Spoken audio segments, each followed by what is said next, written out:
So great, yeah, thank you so much, Roger, for the introduction, and to the Abbey Cumhir Heritage Trust for the invitation to speak with you. It's great to be able to speak with you, and I look forward to having a discussion afterwards as well, and any questions you might have after the paper. So as Roger mentioned, I'm interested in clergy, I'm interested in connections between medieval Wales and the universities.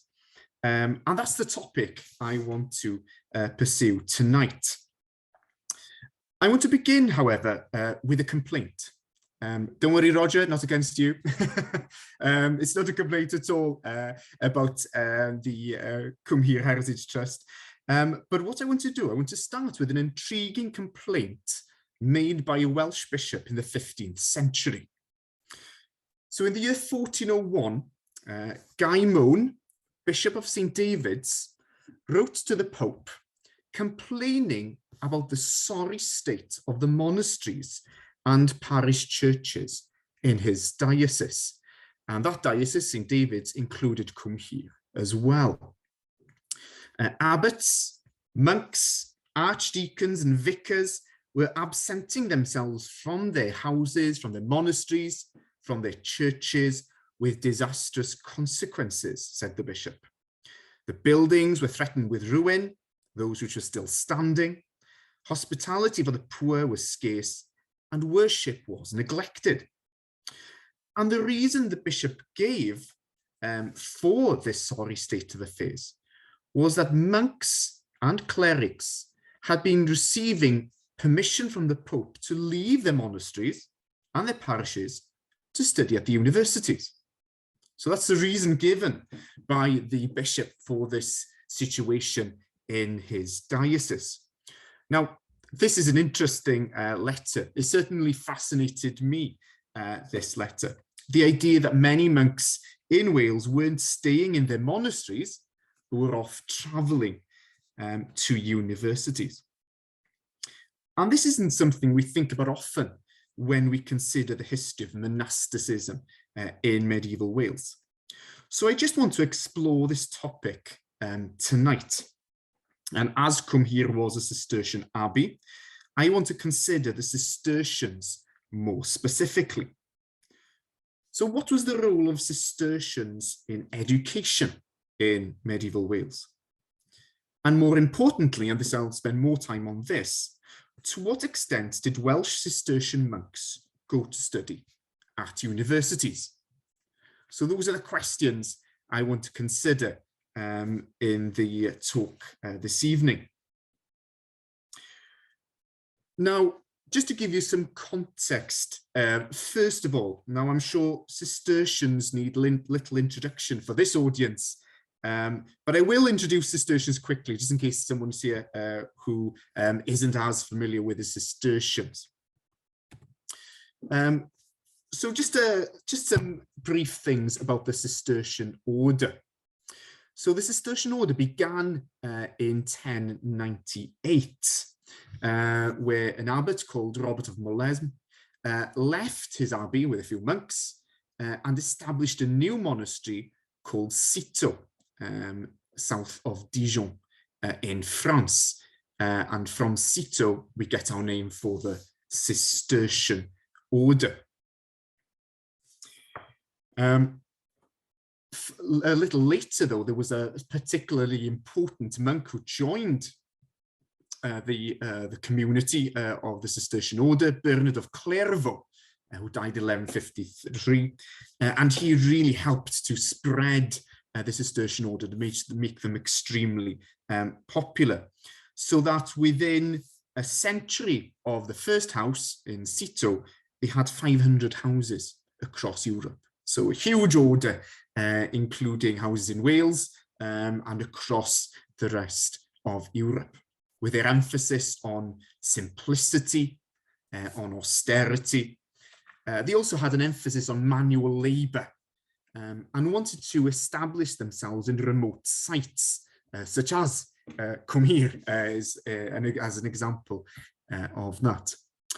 And just to encapsulate some of the thoughts about the Cistercians, I've got a quotation here from a Welshman of the 12th century, Gerald of Wales, and his praise for the Cistercians. He said, "Settle the Cistercians in some barren retreat, which is hidden away in an overgrown forest.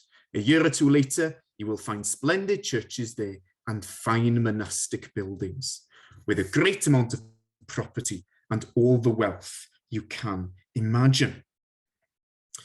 So this is the Cistercian order, which became one of the most popular new religious orders in 12th century Europe. Turning to Wales then, we see a number of these Cistercian houses being established in Wales. The first of them was Tintern, and this map shows the different monasteries of medieval Wales. The sort of upside down triangle are the Cistercian monasteries here. And you can see their popularity right across the country.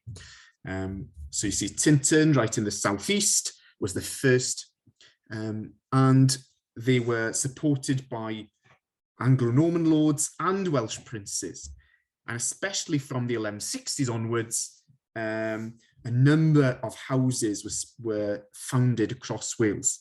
Whitland, you can see Whitland there in the southwest, where monks were sent from Whitland especially to many other places to establish new monasteries.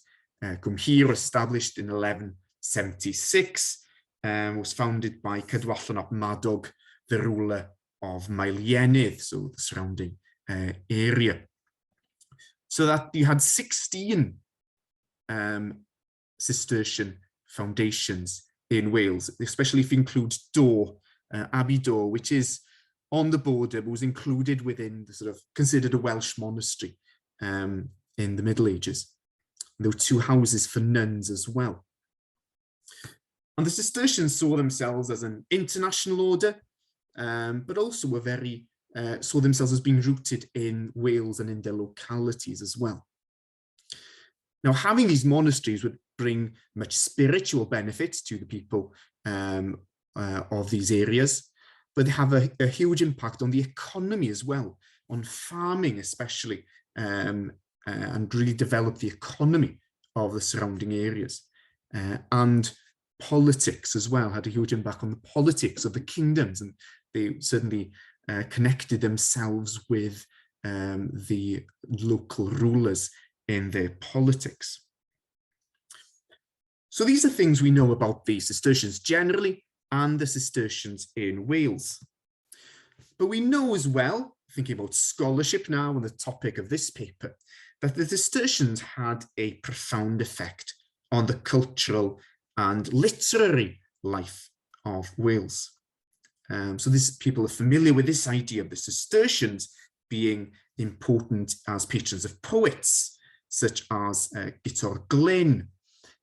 They collected poetry, they copied poetry, but also, and going back to something Roger mentioned in his introduction, that chronicles were compiled, were copied in many of these Cistercian abbeys.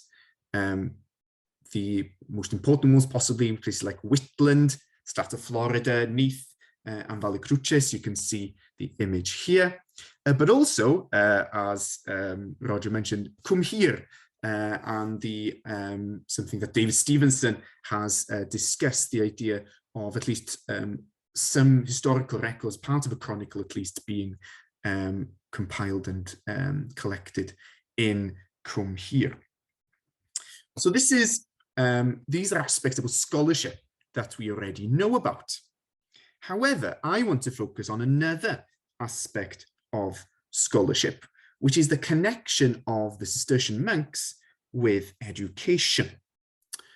So I'm going to briefly turn to the schools and ideas about the Cistercians and schools in Wales.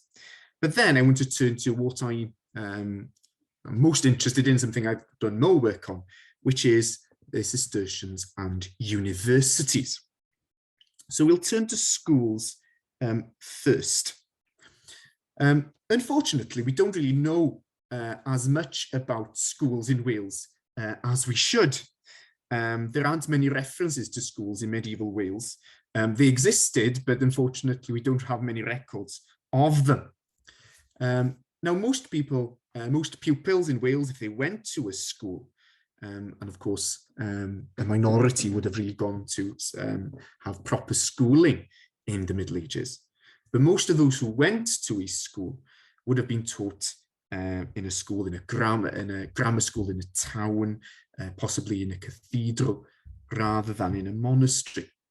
And yeah, there was education to be found in the monasteries as well. For the monks themselves in the first place, so the monks themselves, there was a focus on education in these monasteries. So the monks themselves, after they joined, would be learnt the liturgy by heart, would learn the rule of Saint Benedict, the rule that they followed as Cistercians. So they would study as part of their daily routine in order to worship. But as time went on, there was more and more interest and encouragement amongst the Cistercians to teach the monks to a higher level. So some abbeys had schoolmasters to teach grammar, philosophy and logic to the monks.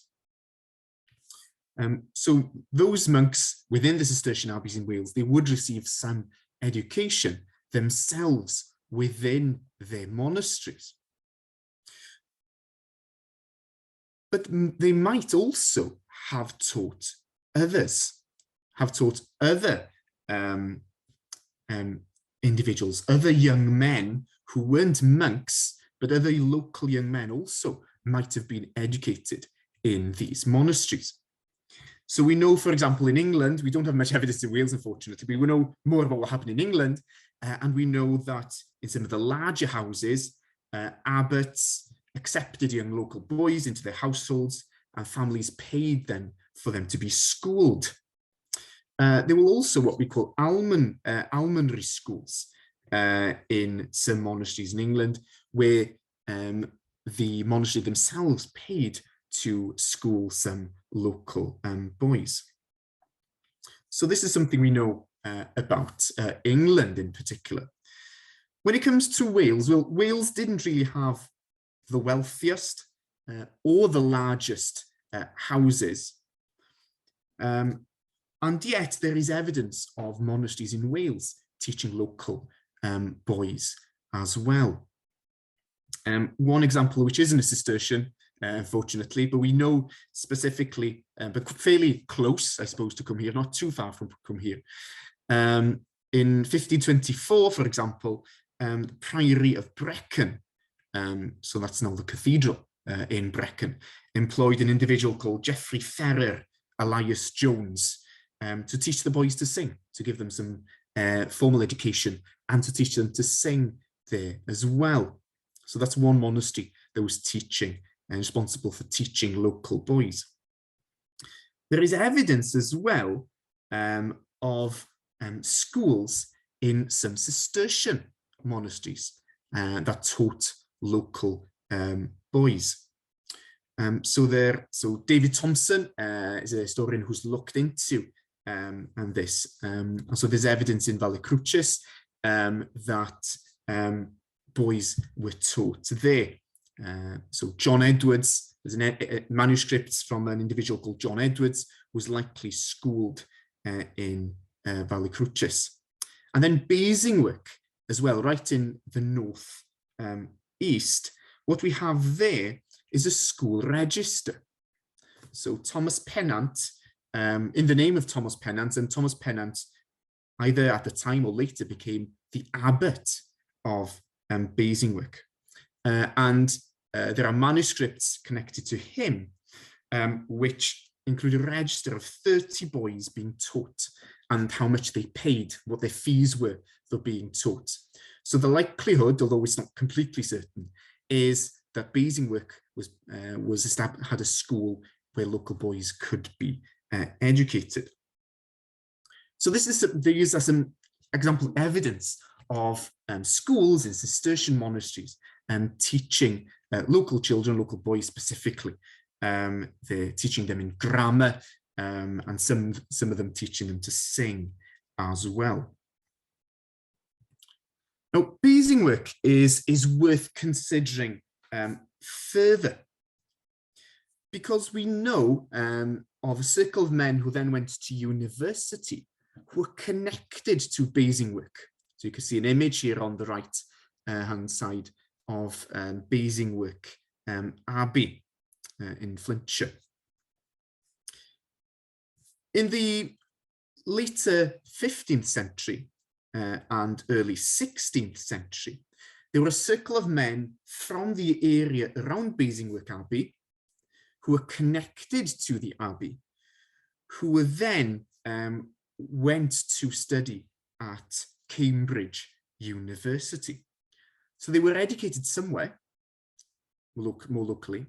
They were certainly connected to Basingwork Abbey, and then went on to study at Cambridge University. There were two abbots of Basingwork with the surname Pennant in the early 16th century, Thomas and Nicholas. They were father and son.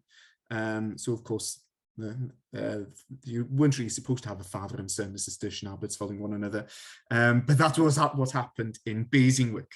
But you have two other members of their family having education locally and then being supported by the Abbey as they went to study at Cambridge University. Others as well as an Edward Whitford and a Richard Whitford, who were also educated somewhere before being supported by Basingwork Abbey, being given money and support by Basingwork Abbey to then go to university. Richard Whitford is very important because in the 16th century he became a bestseller in terms of his books. He wrote books on how to live good Christian lives for lay people in the 16th century. There's an example of one of them on the screen. So he's a very important individual, and he was certainly supported in his studies by Basingwork Abbey. So there's an intriguing possibility that these were people who were educated by the monastery before going to study at Cambridge University.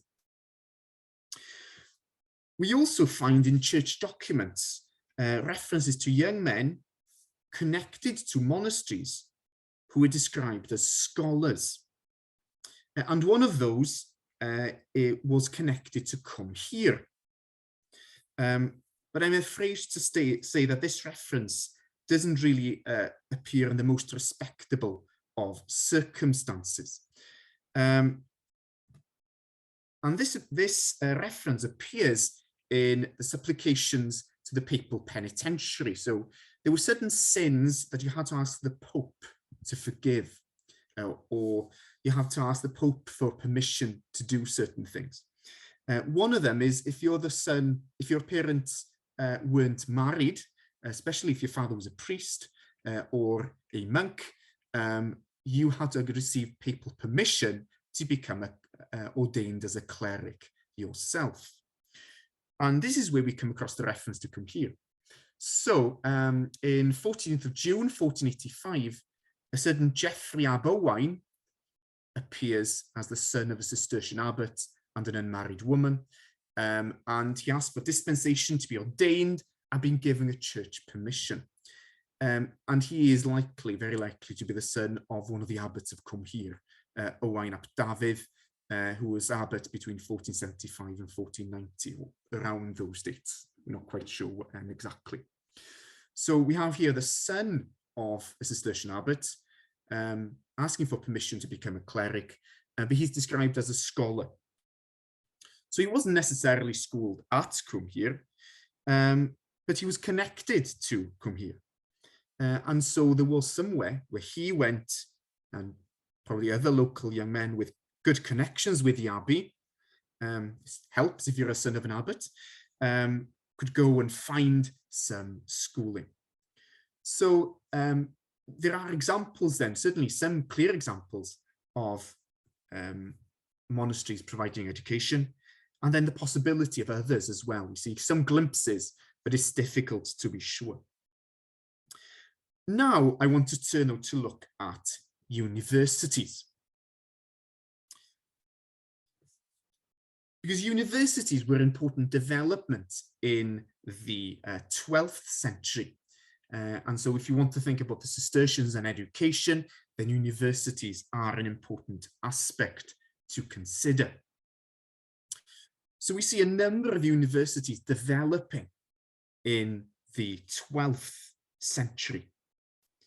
Some of the most important ones were Paris and Bologna in Italy. So those especially were the two most important universities.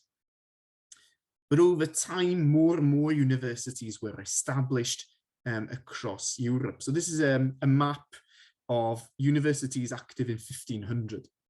So the universities you had existing by the end of the Middle Ages.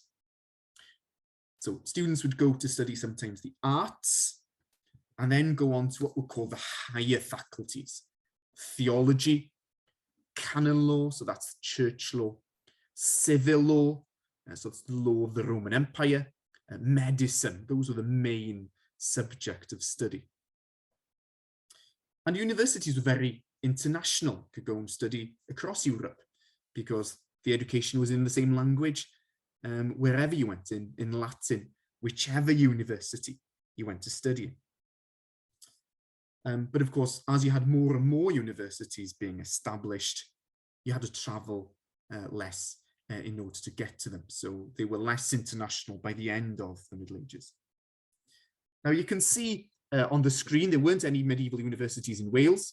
Glyndŵr intended to establish 2 universities, but his rebellion failed before he managed to establish them. But you had universities in England, Oxford and Cambridge, where students could go from Wales, or they could go to the continent to study as well. And the Cistercians had an interest in sending their monks to universities. So by the middle of the 13th century, the Cistercians had a school in Paris where they sent some of their monks to be part of this most important of medieval universities at Paris. But from monks in Wales or in England, there was an emphasis, increasing emphasis on sending monks to study at Oxford. So in 1282, Rhun Abbey was established at Oxford as a place for monks to go and study, Cistercian monks to go from their houses to study at the University of Oxford. And in 1292, the general chapter of the Cistercian order said that every monastery with 20 monks had to send at least one of the 20 to a university to study. So if you had 20 monks, you had to send one to study. If you had 40, then you would send 2, and so on. So there was an increasing emphasis by the Cistercians on sending some monks to study at a university. And by 1300, the Cistercians were very numerous at Oxford, so numerous there wasn't space for them in the abbey, and they had to find lodging elsewhere in the town. Later in the 15th century, they established a college. St. Bernard's College was established at Oxford to house Cistercian students. So there was an interest then by the Cistercians in sending monks to study at universities. However, what about Wales? So this is a general picture. What about Wales? And unfortunately, in many ways, the circumstances of monasticism in Wales were not the most conducive for the study of Welsh monks at universities. So I've noted on the screen that Wales is a problem, or at least there were problems in Wales that made it more difficult for Cistercians to go to study at the universities. The first problem was the low number of monks in Welsh houses. So as I mentioned, Cistercian houses abbeys, if they had 20 students, they should send one to the universities. The question is, how many of the Welsh abbeys had 20 monks for most of this period? So by the end of the 13th century, the heyday of Cistercian recruitment in Wales had passed.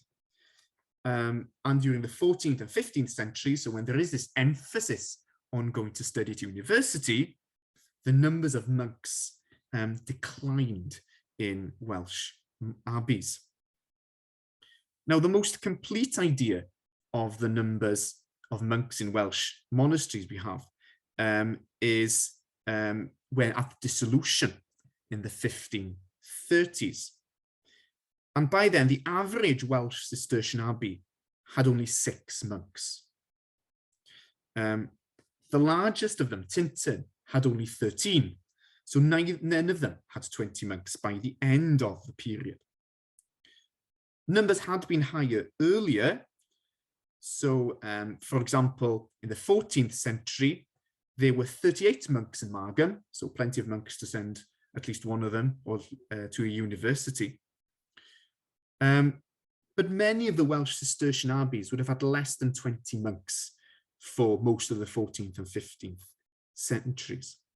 Cwmhir, for example, had 8 in 1377 and 3 by the dissolution.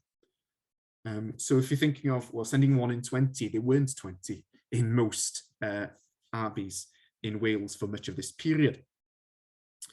Now, the number of monks wasn't the sole factor in determining their ability, an abbey's ability to send a member to the university. So if you had fewer than 20, you might still be able to send a monk to university. But the abbeys were responsible for funding their members at university. So it depended on your wealth. Did you have enough wealth to send your members to university as well? And even the wealthiest of Cistercian houses in Wales were not wealthy, not as wealthy as their counterparts in England. So these two problems then in sending monks from Wales to university. On top of this, sorry, mounting problems here. I will solve them later on. But another problem for the researcher is with sources. So the incompleteness of university sources. In Oxford, for example, the students generally recorded in university documents are those who graduated and those who caused problems. And most students fell in between those two brackets. In the Middle Ages, most students didn't graduate. So quite different to today. You went to university, received some learning, and then went home. And so you wouldn't really appear in a list of people who graduated. And so in that case, they left few traces of their presence at universities. And the best evidence for monastic presence at universities are the account rolls of the monasteries.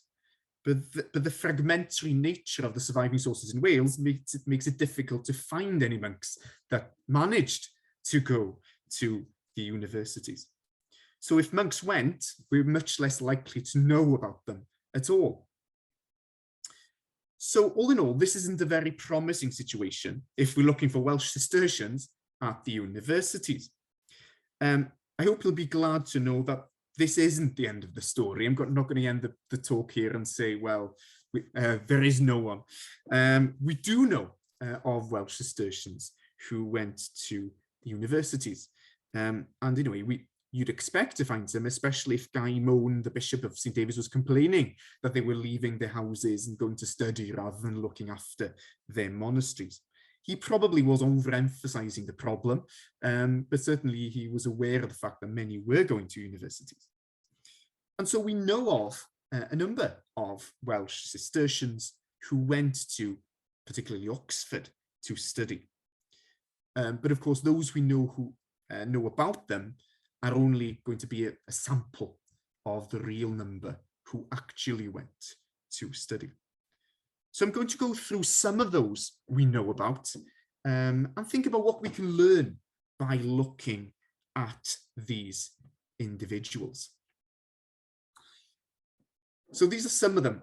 I'll mention some more later on, but these are some of the Welsh Cistercians we know about. Now, we know that some Cistercians went to study at universities early on. So one individual is quite interesting, Cadogan, also called Martin, was abbot of Whitland till 1215 when he became bishop of Bangor.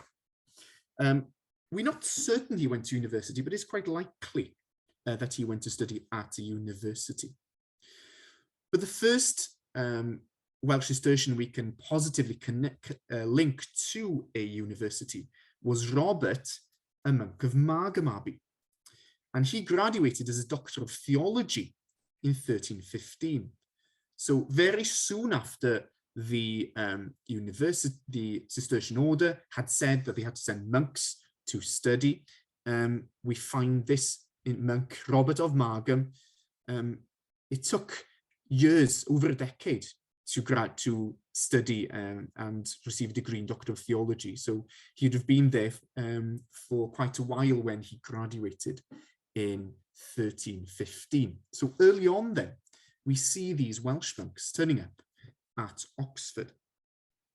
It's likely that Robert also went to Paris, because Cistercians usually sent their doctoral candidates to study for a while in Paris as well. So he went to Oxford, probably spent some time in Paris, and then returned to Oxford to graduate. Robert would have spent a long time at university to receive such a high degree. So Doctor of Theology, something you receive after years and years of study at university, is one of the highest degrees you can receive. But there were a number of Welsh Cistercians who received similarly high degrees. One example is Dafydd ab Owain. He didn't study theology, he studied canon law, the law of the church, and he became a doctor in canon law. And he was abbot of Strata Marcella, Strata Florida, and Aberconwy, and then became bishop of St. Asaph. He was both abbot and bishop for a period as well. So some of them spent years and years studying at university. Most of them wouldn't have spent so long, but some of them certainly did and were supported by their monasteries in spending a long time at university. Now, those I've already mentioned came from some of the larger houses, so Whitland, Margam, and went mainly to Oxford. One of the most intriguing, though, individuals I've come across was a monk called Philip ap Thomas. And he appears in the papal registers in the year 1398. And here, this is the record in 1398 of this Philip ap Thomas, who was studying, we don't know where, but he was studying theology and canon law. And I'll read this extract for you. So this papal order to the Bishop of Montepulciano, the Abbot of Osney, and the Prior of Llanchodni in the Diocese of St. David's, mandates to cause to be made to Philip ap Thomas, Cistercian monk of St. Mary's, Grastieu, in the Diocese of Llandaff for 5 years, while studying theology and canon law at universities. The same provision from the fruits of his monastery as would be made if he were resident. So this is a monk studying 2 subjects, canon law and theology, at a university. And the likelihood is, or the suggestion has been made at least, that Philip ap Thomas was possibly studying in Italy because of the presence of the Italian bishop. So it's an intriguing reference to a possible monk from Wales who was studying in Italy. He certainly was studying somewhere. Now, this reference to Philip ap Thomas is revealing in a number of ways. because it shows that a monk from even the smallest and most unlikely Welsh houses could study at universities. So Grastia was the was the smallest and least wealthy of the houses, the Cistercian houses in Wales. And yet there is a monk here who's left the house who is studying at a university. It is revealing also, however, the other revealing aspect is the financial difficulties.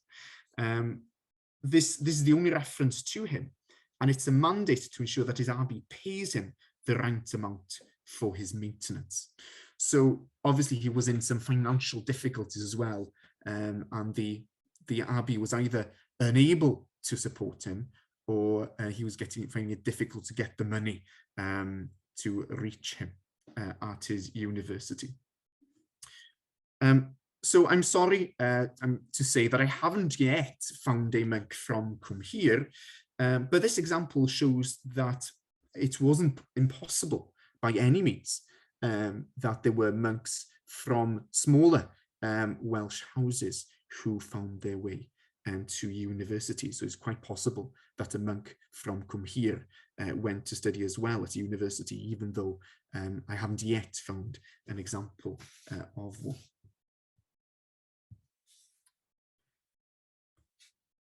I mentioned this example, Philip ap Thomas, as an example of someone who might have gone to study at an Italian university or to a university on the continent somewhere. One clear example of a monk who went from Wales to study on the continent was a monk called Lewis Thomas, who was a monk of Neath Abbey. And he turns up in 1523 at Leuven University.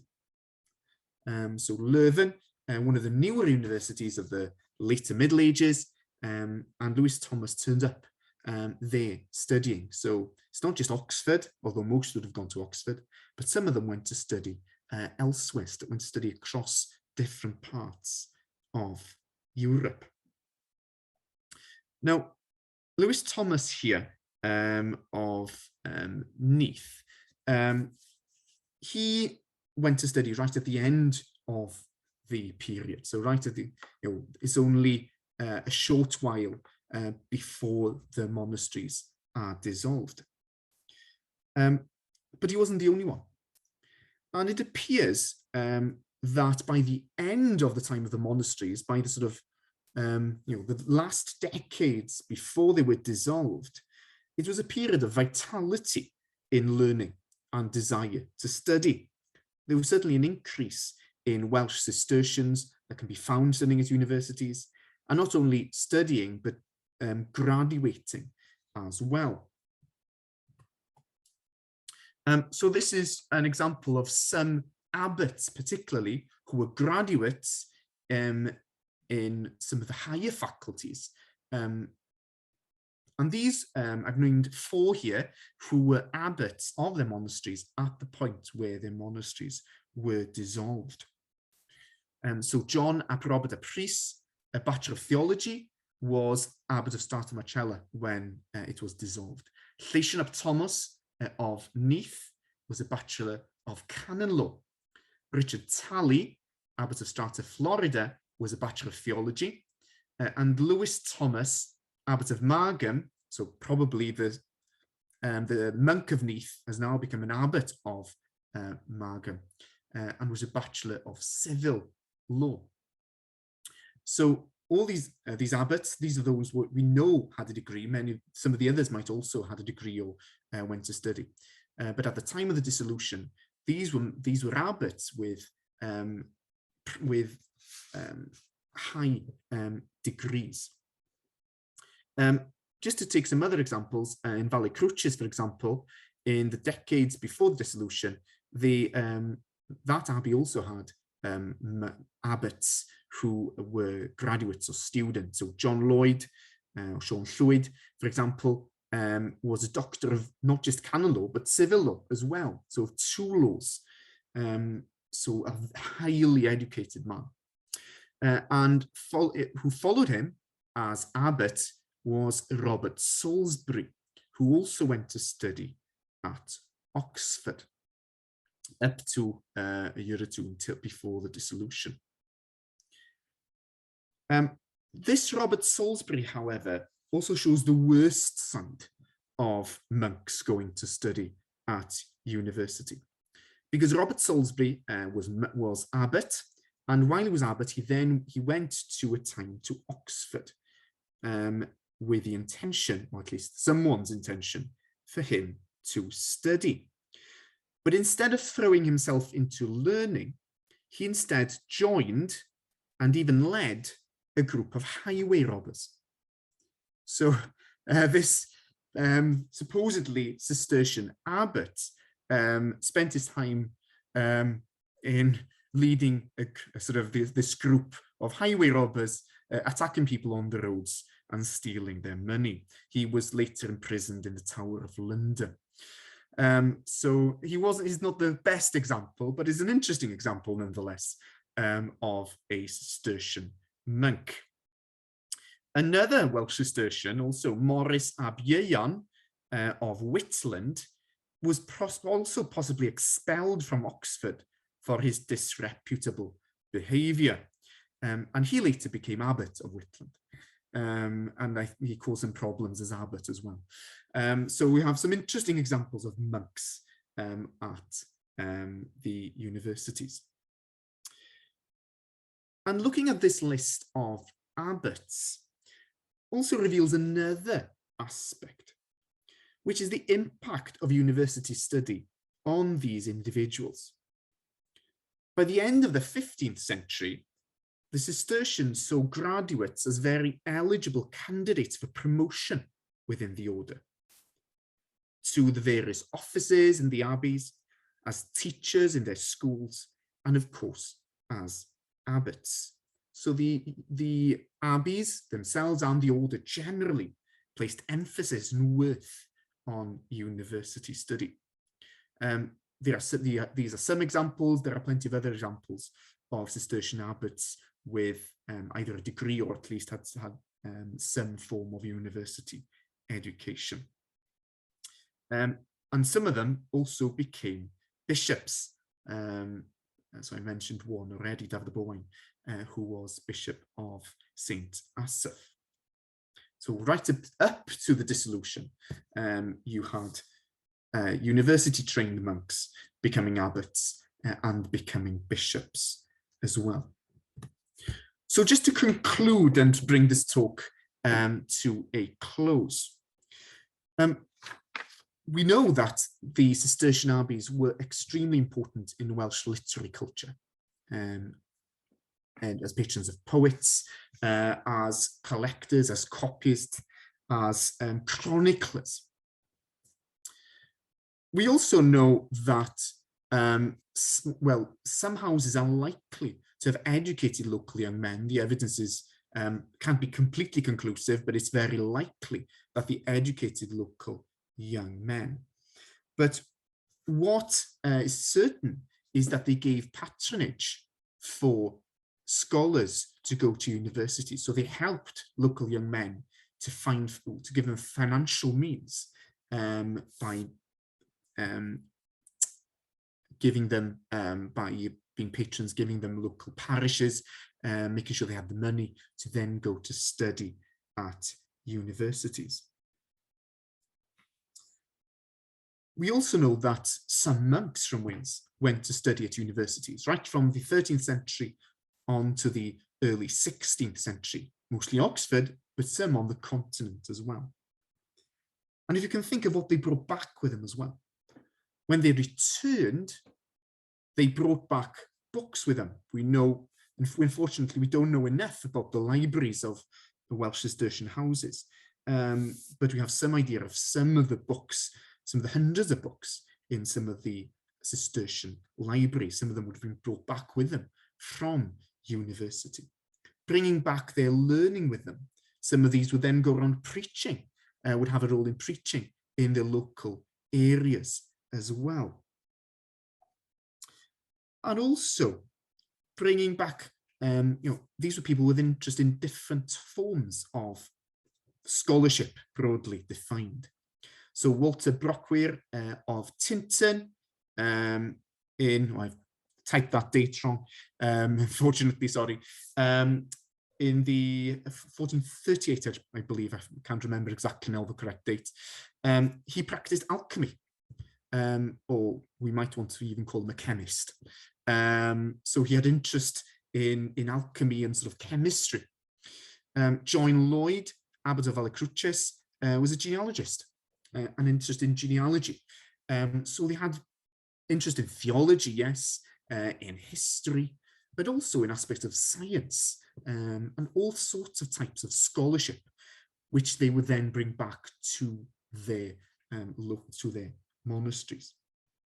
And through all of this, what we see is that they would connect their communities with the outside world, that these monasteries would help send some young men to study, but also bring back learning, bring back ideas with them.